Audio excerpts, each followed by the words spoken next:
Listen, babes, there's no secret cheat code here. The woman that is going to make the loudest noise, the woman who turns everything to gold just by breathing on it, the woman you can't help but stare at because her presence just hits different. She's audacious. And on top of that, she's got the attitude to match it. And let me tell you something, the women that are going to win next year, they may not be the richest. They may not even be the prettiest. They are not the ones that have the luxury lofts or the perfect aesthetic lighting. They're gonna be the women who refuse to let fear, judgment, or other people's opinions choke their potential. Playing small, yeah, we done with that. Go ahead and X that out. In 2026, we are not staying stuck in the same miserable job for yet another year. We are also not going to sit around on all of our creative ideas that could change our lives as well as change somebody else's life. And also in 2026, we are done believing that someone else is more chosen or more worthy than we are. Lies, girl, they just lie. Is this new year, new me? No, we are done with that. Try new year, but a different version of me that will ever so sweetly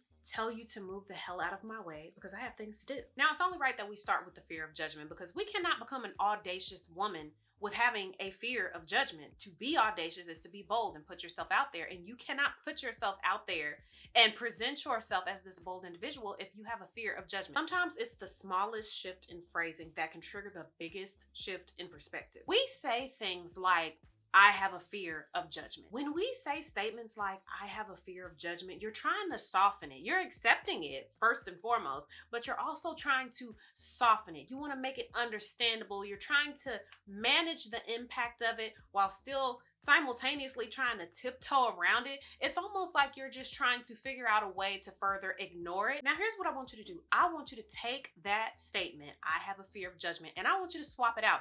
I want you instead to say, I'm being a coward. Suddenly that hits differently, doesn't it? Between those two statements, one of them is going to allow you to keep living the same.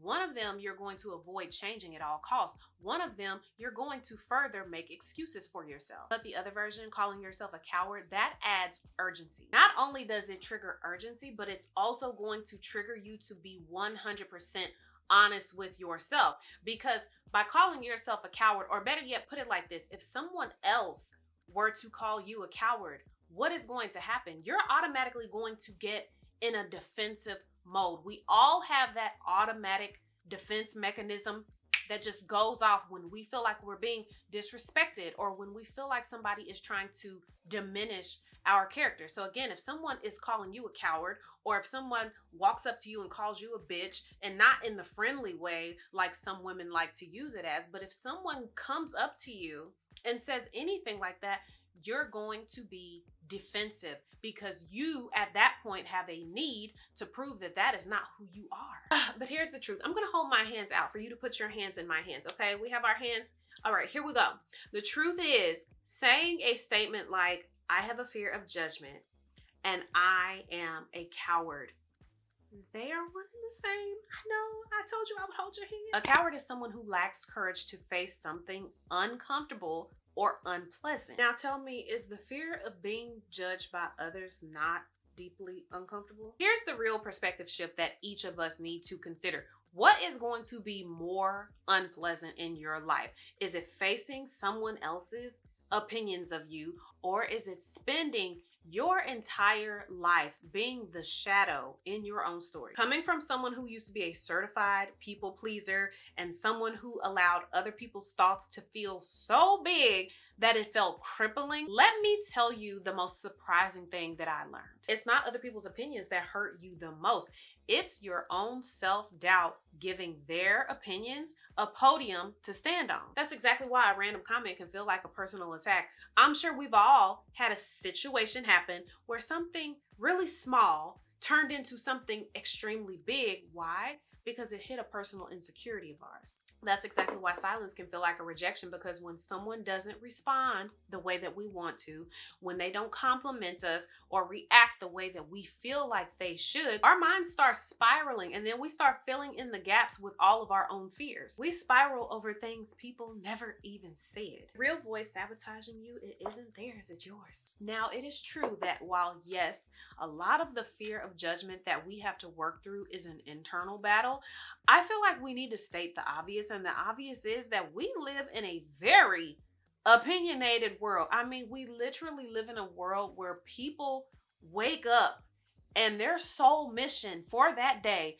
is to tear down anything and everything that they had nothing to do with building. Honestly, it's sad. It's very unfortunate that we have people who literally make it a mission to belittle your dreams. They want to drag your efforts, basically speaking loudly against the things that they never had the courage to do themselves. If you are not careful and you believe any of this negativity being projected onto you, they'll win. You'll likely end up just as miserable as they are, frozen in time, never growing, never starting, never developing the courage to be disliked. Here's the truth, and there's just no way around it. Expect to be judged. People are going to talk regardless. We do not have the power to climb into somebody else's mind and hit an on-off switch that says, well, don't talk about her, don't drag her, don't comment on her choices over here. Nobody has that capability, so you might as well accept the fact that you are going to be judged. Which brings us right back to the perspective shift. Are you going to be a coward,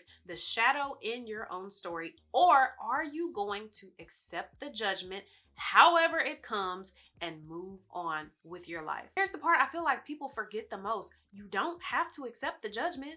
You don't have to internalize every single comment. You don't have to make someone else's opinion your truth. It is a skill, and yes, it is going to take you some time to develop this skill. But once you develop it, you will stop carrying opinions into your future that do not belong there. Fear of judgment can only survive where insecurity and self-doubt live. That's why outside opinions feel so loud, not because people are always talking, but because you have your own inner critic that is giving their words a place to land. Their judgment only stings when it matches the doubt that you already carry. Take the doubt away, heal it, then their words will fall flat. And that is the moment your entire life begins to change. Think of this whole journey like a video game. You can't skip levels. You can't cheat code your way to the end of the game. You have to beat one stage before you access the next, overcoming the fear of judgment. That's kind of like level one. You learn to quiet the external noise. You start calling out your own self-sabotage. You stop treating other people's opinions of you like they're the law. But once you pass that level, the next challenge is learning to put yourself out there, because obviously you cannot be an audacious woman taking over in 2026 if you have fears of judgment and if you have a fear of putting yourself out there. The very meaning of being an audacious woman is a woman that is bold, she's daring, she's fearless. So obviously this is a necessary step. Now let's just go ahead and put it out there, because I'm pretty sure that most of us can agree putting yourself out there, it's uncomfortable. Okay, there's no way around it. It's uncomfortable. To me, I feel like it almost equates to getting booty button naked in front of a room full of strangers. Even when you're not sharing your deepest wounds or exposing your entire private life, just showing up, okay? Just showing up, trying something new, letting people just see you. It can feel intrusive. It's vulnerable, it's uncomfortable, it's raw. I'm gonna be honest with you. I have been on social media for 5+ years. The feeling, it never really goes away. What ends up changing is your relationship to those feelings over time. The discomfort simply becomes one of the ingredients in the recipe, because let's put it like this. Putting yourself out there is very similar to baking a cake. You need your flour, that's your confidence. You need your sugar, that's your attitude. You need baking soda, that's your courage. And you know, some of us like to add our own little spices in there, so that's your wit, that's your charm, that's your uniqueness. Now maybe your cake does include a little pinch of nerves, or maybe has a little sprinkle of butterflies about how people might perceive you. I want you to keep in mind, it is a very small ingredient. When you are eating a cake, can you 100% pull out the vanilla extract? I can't. I can taste a cake and all I pretty much taste is sugar. Nobody can pull out the cinnamon and the spices and maybe the brown sugar, or like I said, the vanilla extract, the nutmeg. You can't 100% pull those flavors out, because everything else is mixed in with those flavors. So you have to kind of think of that little small voice that might be in your head that feels negative about putting yourself out there, or that still feels scared. It's only a minor little ingredient in the bigger cake mixture. Won't even taste it in the final product. In other words, the confidence that you have can overpower the anxiety. Your courage can outweigh the self-consciousness. Your purpose can silence the fear. Putting yourself out there is not about eliminating every uncomfortable emotion. It's simply about letting the powerful emotions lead and letting the uncomfortable emotions just sit in the back seat because that's where they belong anyway. Once you master that, you are well on your way to becoming a very audacious and unstoppable woman. So how does one still learn to move forward even when it feels like those nerves just refuse to go away? I'm going to tell you like this, and this is exactly what I did. Just rip the band-aid off. There's no glamorous version of it. There's no soft, gentle, or perfectly planned moment in order to do it. You just have to do the thing that is making you feel the most uncomfortable. Do it immediately before your brain talks you out of doing it. The faster you get over that hump, the quicker you realize that the fear was actually louder than the reality itself. We have an issue with hyping things up in our mind and creating these disaster scenarios that never actually happen. You finally post, or you finally decide to show up, or you finally hit publish. Suddenly, everything is not looking so bad. Nothing exploded, the world didn't stop spinning, and 9 times out of 10, nobody even reacts in the way that you feared in the first place. Get past that first video, that first launch, that first moment that you are choosing to really show up as the woman that you desire to be. I guarantee you'll feel a type of empowerment that's addictive. Your momentum builds and you'll start telling yourself, oh my gosh, I really can do this. Why did I play this in my head like I was gonna fail? Oh my gosh, what else am I hiding? What else am I capable of doing? Passing that first action also teaches you too that there's no perfect place to start at. You can't wait for the perfect lighting. You can't wait for the perfect confidence. You can't wait for the perfect plan, the perfect body, or the perfect timing. I'm sorry, but perfect does not exist. You're allowed to be bad when you start. You're allowed to look unsure. You're allowed to feel awkward. Every woman you admire today probably cringy at first, most likely didn't have confidence at first. She was probably inconsistent at first. The more you try, the more you show up, the more you lean into discomfort, the bolder you will become in the end. Boldness is not something that you just magically wake up with.